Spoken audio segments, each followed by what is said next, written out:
Nós já estamos no último bloco do programa Eclésia dessa noite, falando sobre a Inquisição, entendendo a Inquisição. Essa é a primeira parte, na semana que vem, a segunda parte desse programa, pois o assunto é extenso. Bom, que fique bem claro para o telespectador talvez desavisado, né? A gente não está querendo defender o indefensável, apenas queremos ser justo com o ponto de vista real da história. A gente ainda vai chegar para comentar sobre os exageros que membros da igreja, filhos da igreja, membros do clero também cometeram. A gente não está dizendo que foi tudo lindo e maravilha esse tempo, a gente apenas está dizendo que foi uma reação que acabou se tornando jurídica, de acordo com um período extremamente complicado, em resposta a uma heresia muito complicada chamada heresia dos cátaros ou dos albigenses, onde a igreja se viu obrigada a agir de alguma maneira, primeiro, para intervir em matanças que não diziam respeito à igreja, ou seja, fora do Estado. E dizendo que, galgando para si o direito de julgar questões relacionadas à fé, para ela mesma, para a igreja, né? Muitos santos viveram nesse período, inclusive o próprio São Domingos de Gusmão, né, Padre Wander? Ele, inclusive, foi enviado para converter alguns cátaros e conseguiu converter alguns cátaros, né? Tem um episódio bonito, o senhor conta pra gente aquele episódio? São Domingos, o grande pai da ordem dominicana, um homem santo, nascido na Espanha, devotou a sua vida ao Evangelho, fundador, marcou época, praticamente o pai da difusão do Santo Rosário, e dentre os seus filhos espirituais, contam-se ninguém menos, ninguém mais do que o grande São Tomás e São Pio V. Só para recordarmos o papel e a importância do grande São Domingos de Gusmão. Ora, São Domingos foi enviado aos cátaros e numa praça pública, num debate ferrenho, e os cátaros falando ali as suas insandicícias e assim por diante.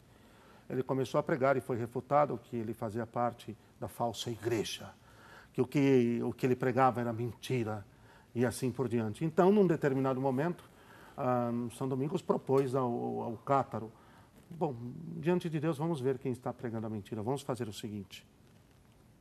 Primeiro, os livros.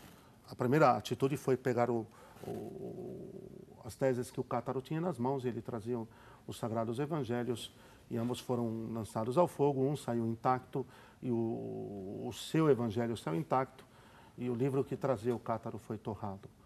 Quer dizer, o documento que trazia o cátaro. Depois, a segunda grande prova, se espalharam algumas brasas no chão, conta a tradição, e numa prova de fé, São Domingos disse: se o Deus que eu creio, se a igreja na qual eu estou, ela é a verdadeira, e o seu Senhor está vivo e é autêntica, então não me acontecerá mal algum. E ele caminhou sobre as brasas. Isso está documentado pela tradição. E interessante, Eric, sem levantar o hábito. Que poderia facilmente se queimar. Se incendiar também. Os seus pés, ao cruzar pelas brasas, ele estava simplesmente intacto. E ao tentar fazer o mesmo, o cátaro, o herege, ele já fritou a sola dos seus pés e não morreu, porque rapidamente o tiraram de cima das brasas. E naquele momento, quando acontece esse milagre, o milagre da preservação, como no livro de Daniel, os jovens, ele passar por dentro do fogo e nada de acontecer, para a honra e glória de Deus. Basicamente foi sumária a conversão de todos os que estavam ali e que testemunharam aquele episódio. E foi o mover de Deus que permitiu isso. Pois é, ele teve sucesso, né, em boa parte dos cátaros na qual ele foi enviado para a conversão, mas infelizmente eram muitos e muitos cátaros, e a heresia continuou perigosa, espalhada pela Europa, né?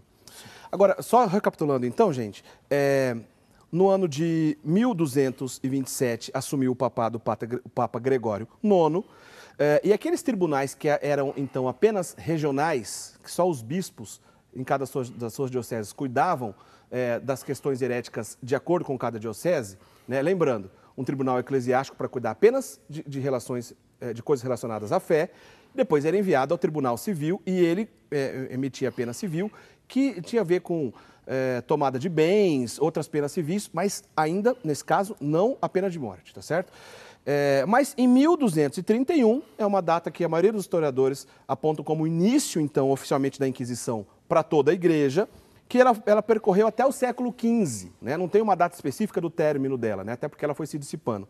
Se bem que depois do século XV, ainda houve alguns focos da Inquisição, que a gente vai conversar isso ainda na semana que vem, principalmente a Inquisição espanhola, mas 1231 até o século XV foi o período, então, desse evento chamado Inquisição, que se tratou também de uma reação da Igreja, que acabou indo por vias jurídicas para tentar diminuir os perigos que ocorria, principalmente com essa ação dos cátaros. Ô, Padre Wander, a coisa não foi fácil para esses papas que viveram esse período, né? Mas a gente tem que dar o braço a torcer que logo depois desse período, muitos exageros acabaram acontecendo, porque muitas pessoas foram sim condenadas à morte.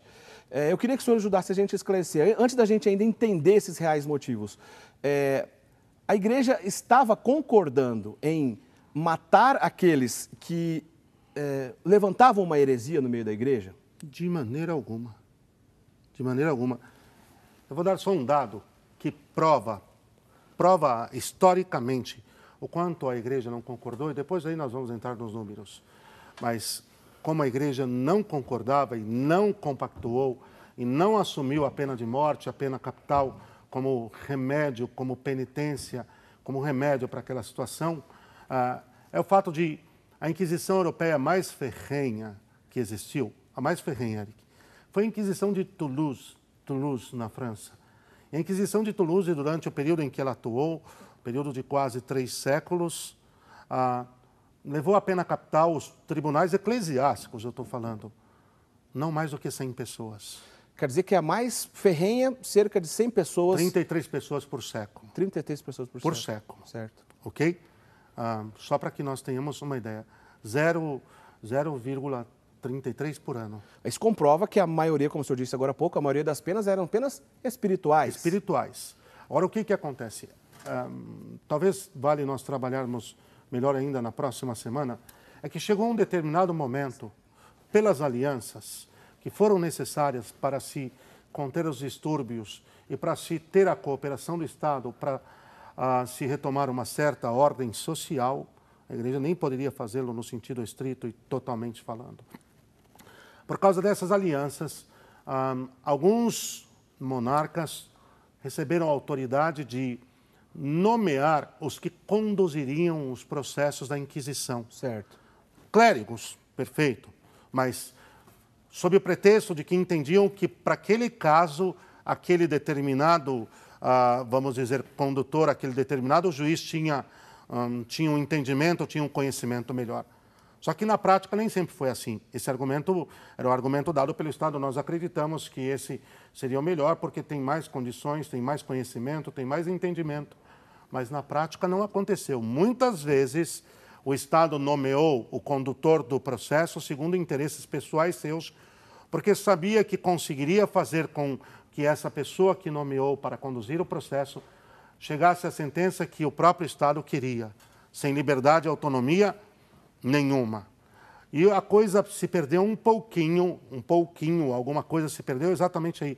Quando o Estado começou, por causa do evento chamado de investiduras, quando o Estado começou a nomear os condutores dos processos, dos julgamentos dos hereges, daqueles que eram acusados de heresia. Aí se perdeu um pouco, por quê? Porque fatalmente o Estado propunha a pena capital e que acabava tendo a anuência ou a conivência, se preferirem, daquele clérigo, daquele eclesiástico que era o condutor do processo, mas, vamos dizer, nomeado pelo Estado. Se de repente o imperador tivesse um inimigo que quisesse, olha, a melhor maneira de matar é em nome da igreja, porque não é em nome do Estado.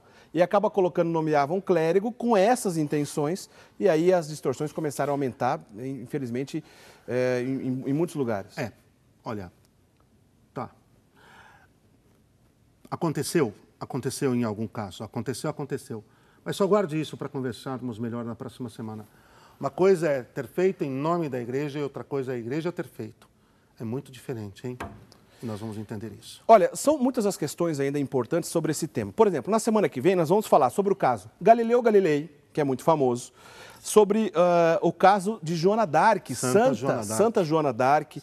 Né? Por que ela foi condenada por um tribunal da Inquisição? Chegou, inclusive, a ser morta por um tribunal da Inquisição? Será que chegou mesmo a ser morta por um tribunal da Inquisição? Foi assim que aconteceu?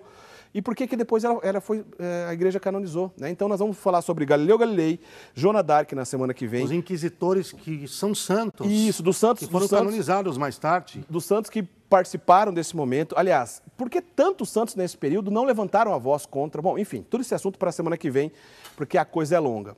Bom, o que vale para terminar o programa de hoje, o senhor já vai nos dar a bênção? Bom, quero agradecer ao Igor Morvan, Jaci Lopes dos Santos, Osmar Neto, Leonardo Granadier, Maria Terezinha Luza, Fábio Mendes dos Santos. Não deu tempo de responder as perguntas, o programa voou. A gente vai tentar numa outra oportunidade, mas assistam semana que vem. Boas partes das perguntas que vocês nos enviaram serão respondidas na semana que vem. A Inquisição foi um tribunal feita para católicos, não pessoas de fora da Igreja Católica. Então é um erro pensar que era um tribunal para eximar crimes... A Igreja saiu julgando o mundo. Saiu julgando o mundo, crimes de opinião. A Igreja era contra, levantava a voz, vão matar. Não, isso é um absurdo, um exagero, que a gente começou a conversar sobre isso no programa de hoje, a gente aprofunda no programa da semana que vem, porque agora nosso tempo já está terminando, Padre Wander. Dá tempo que o senhor nos dá a bênção para a gente encerrar esse primeiro programa, por favor. Então, pedindo as luzes do Espírito Santo para que tudo aquilo que hoje foi conversado se enraize em nossos corações e que a verdade, que é Cristo, brilhe sobre nós e que nos faça entender o quanto se é injusto quando se trata desse tema e que a Inquisição da parte da Igreja foi um evento nobre e santo. O Senhor esteja convosco. Ele está no meio de nós. Abençoe-vos Deus Todo-Poderoso, Pai, Filho e Espírito Santo. Amém. Amém. Então, olha, fica o convite para a semana que vem para a gente continuar esse tema. Olha, vale a pena durante a semana você mandar e-mail para a gente no eclesia@rs21.com.br. De repente você nos lembra uma questão que a gente nem preparou aqui na nossa pauta, tá? Continue mandando o seu e-mail durante a semana. A gente fala sobre entendendo mais a Inquisição na segunda parte, na semana que vem. Obrigado pela sua audiência até aqui. Fique ainda conosco na programação da Rede Século XXI. A gente se encontra então na semana que vem, junto com o Padre Wander, que estará aqui para a gente fazer essa segunda parte, tá certo? Uma boa semana, até lá. Tchau, tchau.